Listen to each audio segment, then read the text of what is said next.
سوا نامی ایک شخص نے گھوڑا پکڑا ہوا تھا اور حضور کی نظر پڑی تو فرمایا یہ بیچتے ہو؟ پسند آ گیا؟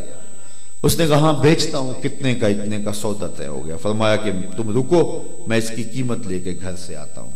حضور قیمت لینے گئے تو کسی نے کہا کہ یہاں کھڑے ہو؟ کہا مسلمانوں کے نبی سے میں نے سودا کیا، یہ گھوڑا بیچا ہے۔ وہ قیمت لینے گئے تو اس نے کہا کہ مجھ سے زیادہ پیسے لے لو۔ کہا میں تو سودا کر چکا ہوں۔ کہا کوئی گواہ تھا؟ کہا نہیں۔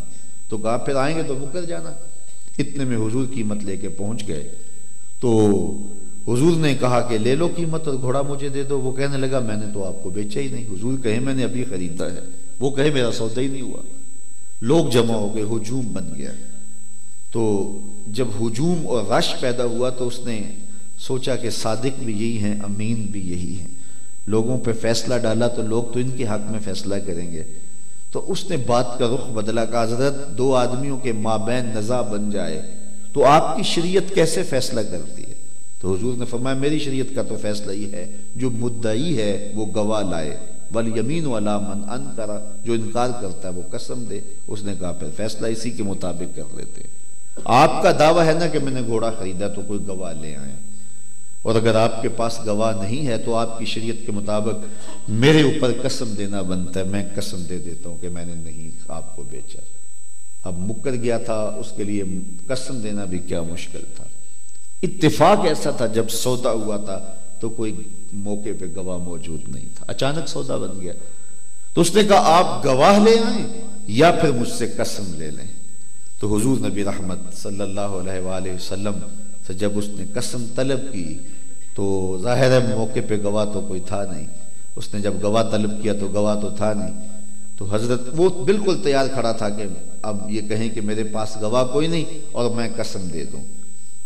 تو حضرت خزیمہ بن ثابت انصاری رضی اللہ تعالیٰ عنہ مجمع میں موجود تھے۔ انہوں نے آگے بڑھ کے کہا اس سوا نامی منافق سے کہ کیا تو جو ہے وہ گواہی طلب کرتا ہے؟ اس نے کہا ہاں میں گواہی طلب کرتا ہوں۔ کہا میں گواہی دیتا ہوں کہ حضور نے تجھ سے گھوڑا خریدا ہے اور جتنی قیمت حضور بتا دے اتنے میں سودا ہوا ہے۔ اس نے مفت تو دیا نہیں تھا، قیمت اس نے اپنی مرضی کی پہلے ہی لی تھی، وہ تو زیادہ پیسوں کے لالچ میں آ گیا۔ اب لوگوں کا پریشر، ہجوم تو پھنس گیا تھا، تو نکلنے کا راستہ اس نے جو ہے وہ ڈھونڈ لیا۔ اس نے کہا ٹھیک ہے میرا مطالبہ پورا ہو گیا، جی مجھے گواہی چاہیے تھی، گواہی مل گئی۔ حضور نے قیمت دی، اس نے گھوڑا پکڑا دیا۔ حضور نے گھوڑا پکڑا، لوگ ہٹنے لگے، مجمع چھٹنے لگا۔ حضور نے خزیمہ کو اشارہ کر کے بلایا، کہا خزیمہ گھوڑا بھی مل گیا، بات بھی سچی، لیکن تم نے کیسے گھوڑا دے دیا؟ تم گواہی دے دی، تم تو موقع پہ موجود ہی نہیں تھے۔ تو سنو حضرت خزیمہ نے کیا جواب دیا، تمہیں ٹھنڈ پڑ جائے گی۔ حضرت خزیمہ بن ثابت انصاری کہنے لگے حضور گھوڑا کیا ہے؟ آپ کے کہنے پہ رب کی گواہی نہیں دے دی، جنت اور دوزخ کی گواہی نہیں دے دی۔ آپ نے کہا تھا رب ہے تو ایک ایسے وجود کو مان لیا جو فہم و ادراک سے بھی والا ہے۔ جنت دوزخ کا کہا تو ہم نے مان لیا، تو گھوڑے کا بھی تو آپ ہی کہہ رہے تھے، تو یہ گھوڑا کیا ہوتا ہے؟ حضور نے حضرت خزیمہ کا ہاتھ پکڑا، فضا میں بلند کیا، جانے والوں ٹھہر جاؤ، رک جاؤ، کسی عدالت کے چہرے میں گواہ کی ضرورت ہو تو میری شریعت دو گواہ مانگتی ہے، لیکن جہاں میرا خزیمہ ہوگا ایک کی گواہی دو کے قائم مقام ہوگا۔ خو کرے پے کرے محسوس تھی انسان کی نظر، بن دیکھے پھر خدا کو کوئی مانتا کیوں کر۔ اس کے وجود کی سب سے بڑی دلیل ذات مصطفیٰ صلی اللہ علیہ وسلم۔ اگر حضور کو درمیان سے نکال دیا جائے تو بچتا ہی کچھ نہیں ہے۔ اب یہ ان لوگوں کو بھی سوچنا چاہیے جو توحید کی بات تو کرتے ہیں لیکن ذات رسالت ماب کو کسی نہ کسی زاویے سے نکالنے کی کوشش ہوتی ہے۔ تو اگر ایسا ہو تو پھر بچتا ہی کچھ نہیں ہے۔ میں میرے سمیت جتنے بھی لوگ آپ بیٹھے ہیں، ہر کوئی اپنے باپ کو باپ مانتا ہے کہ یہ میرا باپ ہے۔ اس کے پاس کیا ثبوت ہے؟ صرف ایک گواہی ہے، ماں کی گواہی۔ ہر بندہ اپنی ماں کی گواہی کے اعتبار پر اپنے باپ کو باپ مانتا ہے، اور جو اپنی ماں کو جھوٹا قرار دے دے اور ماں کا انکار کر دے تو وہ اپنے باپ کو باپ کیسے کہہ سکتا ہے؟ باپ کو باپ ماننے پر صرف ایک گواہی ہے۔ لوگ کہتے ہیں شریعت نے عورت کی آدھی گواہی رکھی ہے، میں کہتا ہوں یہاں گواہی دیکھو عورت کی، اس گواہی پہ باپ بنتا ہے، پھر نسب ثابت ہوتا ہے، پھر جو ہے وہ سارے اس کی وراثتیں بٹتی ہیں، تقسیم ہوتی ہیں۔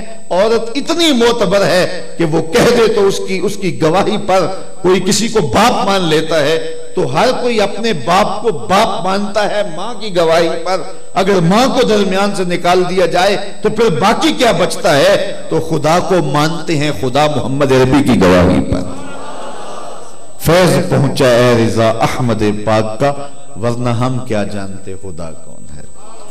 حضرت شیخ نے کہا تھا من خدا را آنجا پرستم کے او رب محمد است۔